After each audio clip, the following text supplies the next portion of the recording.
Magandang araw mga katroops, ito pala si Tropang Daan. Ito ang tinatawag na marksmanship ng ating mga sundalo sa hanay ng hukbong katihan, laang kawal sila kung tawagin, voluntaryong nagseserbisyo para sa ating bayan.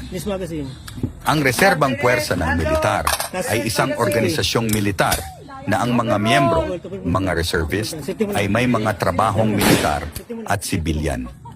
Ang mga ito ay hindi karaniwang pinananatili sa ilalim ng mga armas at ang kanilang pangunahing tungkulin ay magagamit kapag ang kanilang militar ay nangangailangan ng karagdagang lakas tao.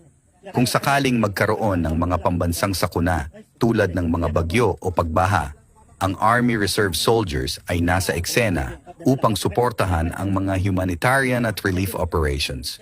Ginagamit ng mga sundalo sa Army Reserve ang kanilang pagsasanay sa civilian at militar